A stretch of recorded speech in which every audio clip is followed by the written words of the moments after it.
BPSC maker के इस नए एपिसोड में आप सभी का स्वागत है। आज के इस वीडियो में 21 और 22 अगस्त 2022 से संबंधित बिहार करंट अफेयर्स और साथ ही राष्ट्रीय और अंतर्राष्ट्रीय घटनाओं से करंट अफेयर्स की जितने भी प्रश्न बनेंगे संबंधित सारी जानकारी आपको विस्तार पूर्वक दिया जाएगा।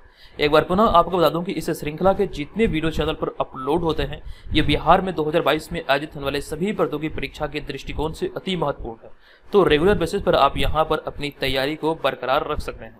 हम यहाँ पर आगे बढ़ेंगे। एक जानकारी आपको दे दूं कि आप लोगों के डिमांड पे ही 67 बीपीएससी प्रीलिम्स एग्जाम के लिए बिहार करंट अफेयर्स या फिर राष्ट्रीय अंतर्राष्ट्रीय घटनाओं से करंट अफेयर्स का एक सीरीज स्टार्ट किया गया है, जो कि एक रिवीजन सीरीज है। और यहाँ पर आपको ये ध्यान रखना है कि इसमें विगत 18 माह के करंट अफेयर्स के प्रश्नों का संग्रह है। इसका पहला पार्ट चैनल पर अपलोड हो चुका है, आप जाकर उसे देख सकते हैं। जो रिवीजन वाला वहाँ पर लिस्ट बना है आप उसके तहत इस वीडियो को जाकर देखिए।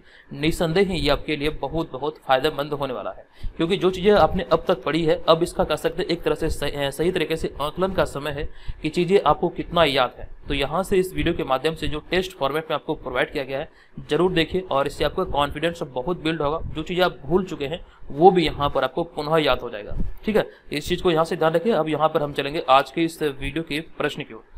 तो आज के नहीं बल्कि पिछले वीडियो में जो हमने आपसे प्रश्न पूछा था, ये प्रश्न था कि हाल ही में बिहार में नई सरकार के गठन के बाद पर्यावरण, वन एवं जलवायु परिवर्तन मंत्री किन्हें बनाया गया है।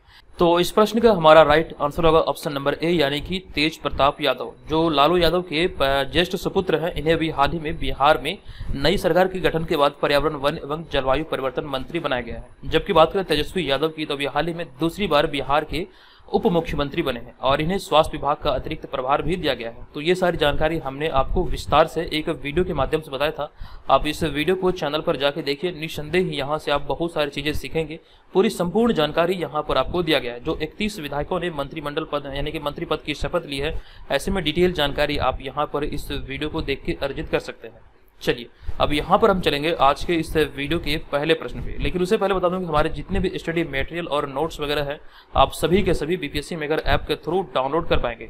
और रिसेंटली जो भी अपडेट होते हैं वो सभी का लिंक इस वीडियो के डिस्क्रिप्शन में होता है, और साथ ही साथ एप्लीकेशन पे जो संबंधित कोर्स है वहाँ पर अपडेट किया जाता है। तो अपनी सुविधा के अनुसार आप चाहें तो इसे ज्वाइन कर सकते हैं। अब यहाँ पर हम चलेंगे आज के इस वीडियो के पहले प्रश्न पे।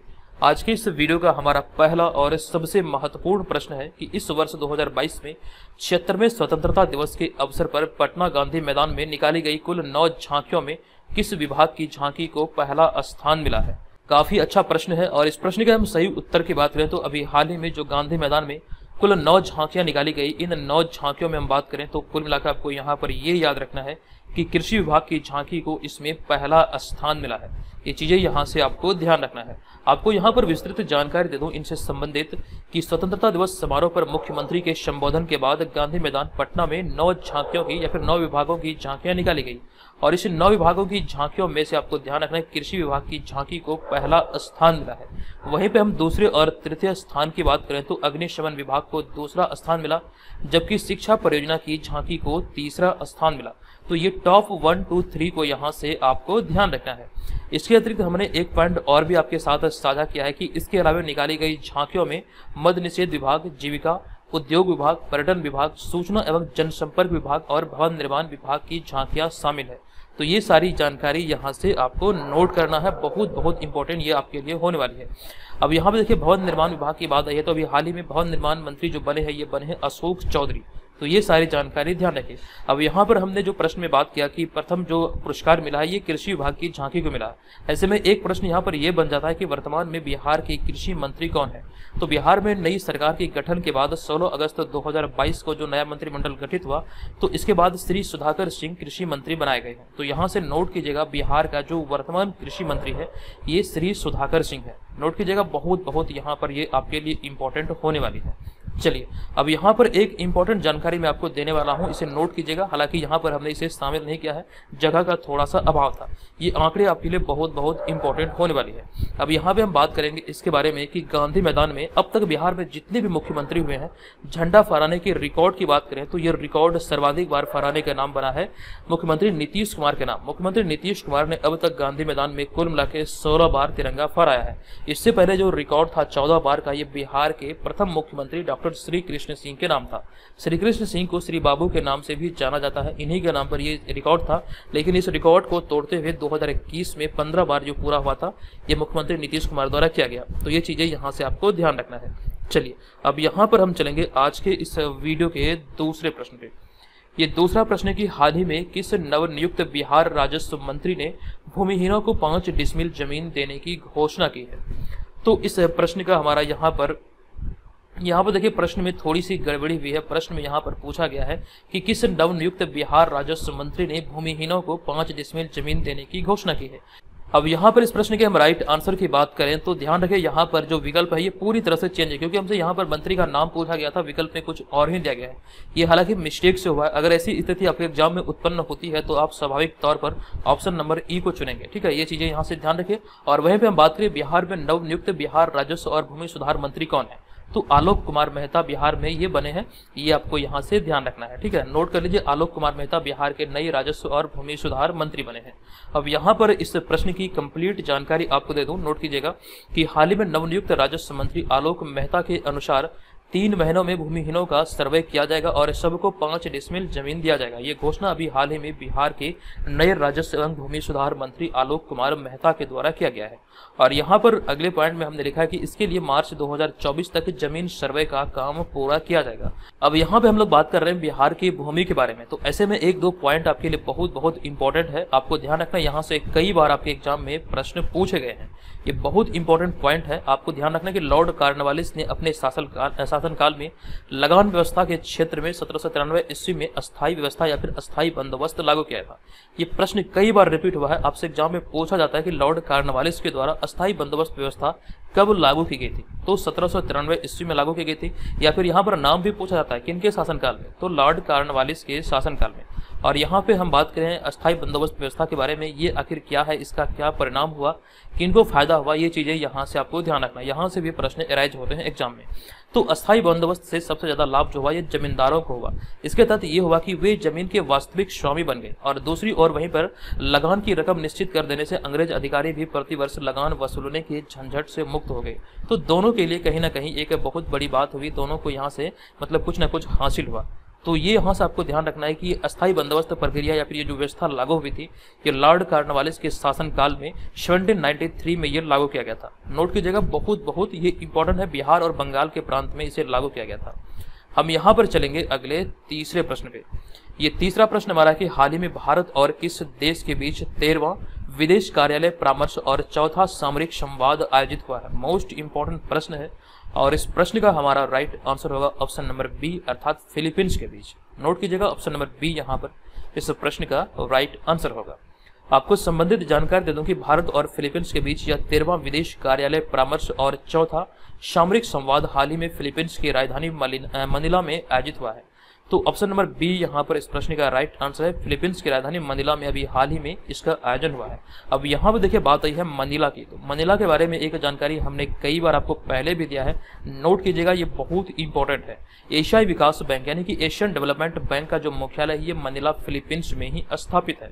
अब यहाँ पे प्रश्न बनता है कि एशियन डेवलपमेंट बैंक की स्थापना कब हुई थी, तो इसकी स्थापना 19 दिसंबर 1966 को हुई थी। और साथ ही साथ यहाँ पर इसके सिद्धांत के बारे में याद रखिए, इसका सिद्धांत क्या है, तो fighting poverty in Asia and the Pacific, अर्थात एशिया और प्रशांत में गरीबी से लड़ना इसका सिद्धांत है। और इसी सिद्धांत पर ये एशियन डेवलपमेंट बैंक कार्य करती है। नेक्स्ट पॉइंट यहाँ पर इसके वर्तमान सदस्य देशों की है, तो वर्तमान में 68 देश जो है ये एशियाई विकास बैंक का सदस्य देश है। तो इतनी सारी जानकारी यहाँ से आपको इस प्रश्न से संबंधित याद रखना है या फिर नोट कर लेना है। चलिए अब यहाँ पर हम चलेंगे अगले चौथे प्रश्न पे। ये चौथा प्रश्न है कि सरकार ने यानी कि केंद्र सरकार ने गंगा और उसकी सहायक नदियों की सफाई के लिए अगस्त 2022 में कितने करोड़ रुपए से अधिक की परियोजनाओं को स्वीकृति दी है। मोस्ट इंपॉर्टेंट है, आप इसे इंपॉर्टेंट प्रश्नों की श्रेणी में रखेंगे। इस तरह के प्रश्न कई बार एग्जाम में पूछे गए हैं। इस प्रश्न के हम यहाँ पर राइट आंसर की बात करें तो इसका राइट आंसर होगा 30,000 करोड़ से अधिक रुपए की भी हाल ही में स्वीकृति दी गई है केंद्र सरकार के द्वारा। और इसके तहत जो चीजें आपको याद रखना है, आपको बता दूं कि हाल ही में केंद्र सरकार ने गंगा और उसकी सहायक नदियों की सफाई के उद्देश्य परियोजनाओं के लिए 30,000 करोड़ रुपए से अधिक की परियोजनाओं को स्वीकृति दी है। 30,000 से अधिक रुपए के यानी कि 30,000 करोड़ से अधिक रुपए की स्वीकृति अभी हाल ही में केंद्र सरकार के द्वारा दिया गया है। और इसका उद्देश्य है गंगा और उसकी सहायक नदियों की सफाई करना। अब यहाँ पर देखिए हमने आगे इसके तहत कुछ चीज़ों को और लिखा है कि इसके तहत 100 से अधिक जिलों में जहाँ से गंगा गुजरती है वहाँ सफाई के लिए कई उपाय किए जाएंगे इस परियोजना के अंतर्गत। और यहाँ पर देखिए अगला पॉइंट हमारा अप्रैल 2022 से संबंधित है। अप्रैल 2022 में केंद्रीय जल शक्ति मंत्री गजेंद्र सिंह शेखावत ने जिला गंगा समितियों के प्रदर्शन निगरानी प्रणाली के लिए डिजिटल डैशबोर्ड का शुभारंभ किया था। मोस्ट इंपॉर्टेंट है। और इसके अलावा जो हमारा अगला पॉइंट है ये उससे भी इंपॉर्टेंट है। आप नोट कीजिएगा कि 2014 में केंद्र सरकार ने गंगा नदी के प्रदूषण को समाप्त करने और नदी को पुनर्जीवित करने के उद्देश्य से नमामि गंगे नामक एकीकृत गंगा संरक्षण मिशन का शुभारंभ किया था। एग्जाम में प्रश्न बन सकते हैं कि नमामि गंगे परियोजना की शुरुआत कब हुई थी। तो नमामि गंगे परियोजना की शुरुआत की गई थी केंद्र सरकार द्वारा वर्ष 2014 में। 26 मई 2014 को प्रधानमंत्री यानी कि नरेंद्र मोदी भारत की प्रधानमंत्री पद की पहली बार शपथ लिए थे और इसी वर्ष ये कह सकते हैं नमामि गंगे परियोजना की शुरुआत भी हुई थी। ठीक है, चलिए अब यहाँ पर हम चलेंगे अगले 5वें प्रश्न पे। ये हमारा 5वां प्रश्न है कि निम्न में से किसे हाल ही में भारत की 15वें राष्ट्रपति द्रौपदी मुर्मू का सचिव नियुक्त किया गया है। इसे भी आप इंपॉर्टेंट प्रश्नों की श्रेणी में रखेंगे और इस प्रश्न का हमारा राइट आंसर होगा यहाँ पर ऑप्शन नंबर ए यानी कि राजेश वर्मा। आपको जानकारी दे दूं कि हाल ही में आईएएस राजेश वर्मा को 15वीं राष्ट्रपति द्रौपदी मुर्मू का सचिव नियुक्त किया गया है। और इसके अलावा यहाँ पर कुछ पॉइंट और भी है राजेश वर्मा से संबंधित कि राजेश वर्मा उड़ीसा कैडर के 1987 बैच के प्रशासनिक अधिकारी है और उन्होंने कपिल देव त्रिपाठी का स्थान लिया है। अब यहाँ पर कपिल देव त्रिपाठी की बात है तो कपिल देव त्रिपाठी के बारे में एक जानकारी नोट कीजिएगा कि असम मेघालय कैडर के 1980 बैच के सेवानिवृत्त आईएएस अधिकारी कपिल देव त्रिपाठी को अप्रैल 2020 में तत्कालीन राष्ट्रपति यानी कि भारत के 14वें राष्ट्रपति रामनाथ कोविंद के सचिव के रूप में नियुक्त किया गया था, जिनका कार्यकाल अभी हाल ही में समाप्त हुआ, जिसके बाद अभी हाल ही में राजेश वर्मा बने हैं जो कि 15वीं राष्ट्रपति द्रौपदी मुर्मू का सचिव नियुक्त किए गए हैं। और यहाँ पर आपको ध्यान रखना है कि 15वीं राष्ट्रपति द्रौपदी मुर्मू से संबंधित जितने भी फैक्ट आपके एग्जाम में पॉसिबिलिटी जितने भी फैक्ट के पूछे जाने की है वहाँ से संबंधित हमने एक वीडियो चैनल पर अपलोड किया है। आप इस वीडियो को चैनल पर जाकर देख सकते हैं। टॉपिक स्टडी नाम से एक प्लेलिस्ट बना है, आप उस वीडियो को देखिए। वीडियो के डिस्क्रिप्शन में इसका लिंक होगा पीडीएफ का और साथ साथ टेलीग्राम चैनल से भी इस पीडीएफ को आप निःशुल्क डाउनलोड कर पाएंगे। तो जरूर से जरूर इस वीडियो को देखिएगा। स्वाभाविक तौर पर यहाँ पर आपके एग्जाम में प्रश्न पूछे जाने की संभावना है, हो सकता है यहाँ से प्रश्न बने। ठीक है, तो ये सारी चीजें यहाँ से ध्यान रखिए। द्रौपदी मुर्मू के बारे में एक जानकारी ये याद रखिए कि भारत की ये दूसरी महिला राष्ट्रपति है।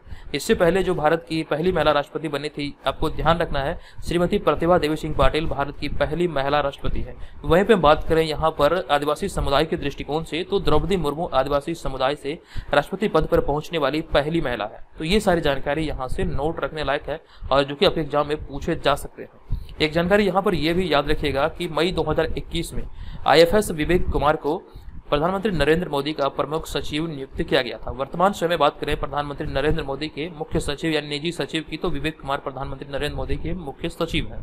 चलिए अब यहाँ पर हमारा अगला होगा 6ठा प्रश्न। आई होप कि आप इस सीरीज से बहुत सारी चीजें सीख रहे हैं और आपको बहुत मजा आ रहा है। अगर आपको लगे कि इस सीरीज के वीडियो आपके लिए हेल्पफुल हो रही है तो प्लीज वीडियो को लाइक करके चैनल को सब्सक्राइब कीजिए और हमें सपोर्ट जरूर कीजिएगा।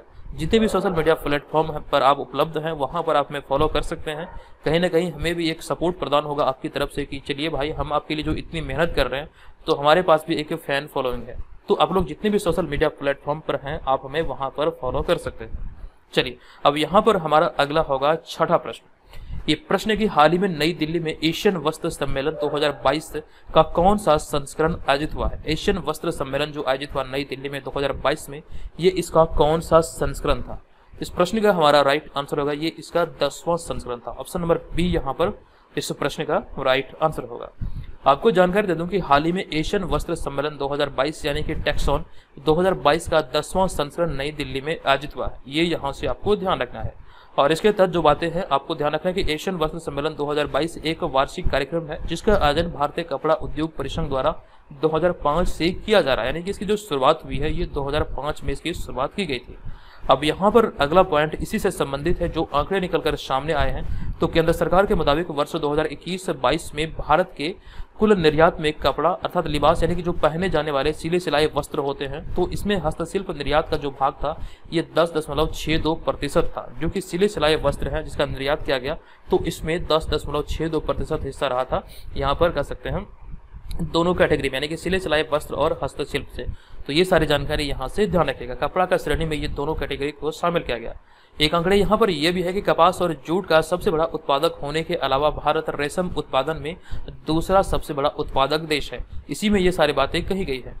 और यहाँ पे कपड़ा की बात है तो ऐसे में बिहार से रिलेटेड एक जानकारी नोट कीजिएगा कि हाल ही में बिहार सरकार ने टेक्सटाइल और लेदर पॉलिसी को मंजूरी दिया है। अब यहाँ पर एक जानकारी याद रखिएगा, टेक्सटाइल और लेदर पॉलिसी को जो मंजूरी दिया गया, तो ऐसे में यहाँ पर आपको याद रखना है कि ये किनके काल में, जो मतलब कि उस समय बिहार के उद्योग मंत्री कौन थे, तो उसमें बिहार के उद्योग मंत्री थे सैयद शाहनवाज हुसैन। लेकिन नई सरकार के गठन के बाद वर्तमान में जो बिहार के उद्योग मंत्री बने हैं, तो ऐसे में याद रखिए समीर कुमार महासेठ बिहार के नए उद्योग मंत्री हैं। संबंधित सारी जानकारी ऑलरेडी हमने आपको दिया है। इंस्टाग्राम पर भी पोस्ट के माध्यम से सारे मंत्रियों की सूची हमने आपके साथ साझा किया है। आप चाहे तो इंस्टाग्राम पर जाकर के वो सारे जो इमेज है वहाँ पर जो पोस्टर अपलोड किए गए हैं, आप वहाँ से डाउनलोड कर सकते हैं। चलिए अब यहाँ पर हमारा अगला होगा 7वां प्रश्न।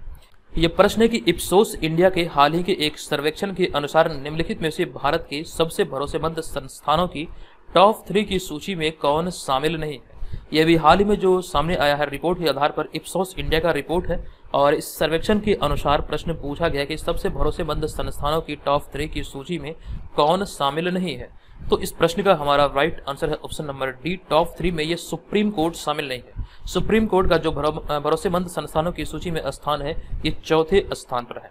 आपको यहाँ पर इनसे संबंधित जानकारी दे दूं कि इप्सॉस इंडिया द्वारा किए गए एक सर्वे के मुताबिक रक्षा बल, आरबीआई और भारत के प्रधानमंत्री देश के 3 सबसे भरोसेमंद संस्थान है, यानी कि प्रधानमंत्री कार्यालय, यहाँ पर कार्यालय की बात किया जा रहा है। तो ये 3 भरोसेमंद संस्थान है भारत में। ये सारी बातें इप्सोस इंडिया की जो अभी हाल ही में रिपोर्ट प्रकाशित हुई, इसमें ये सारी बातों का जिक्र किया गया है। लेकिन वहीं पर इसके अलावा कुछ और भी इंपॉर्टेंट संस्थानों की बात करें तो इसके बाद सुप्रीम कोर्ट को 4थे और केंद्रीय जांच ब्यूरो अर्थात सीबीआई को 5वें स्थान पर रखा गया है। मोस्ट इंपॉर्टेंट है ये प्रश्न, यहाँ से आप इसे इंपॉर्टेंट प्रश्नों की श्रेणी में रखेंगे। जो टॉप 3 में है इसमें से आपको ध्यान रखना रक्षा बल, आरबीआई और भारत के प्रधानमंत्री का कार्यालय इनमें से टॉप 3 में शामिल है।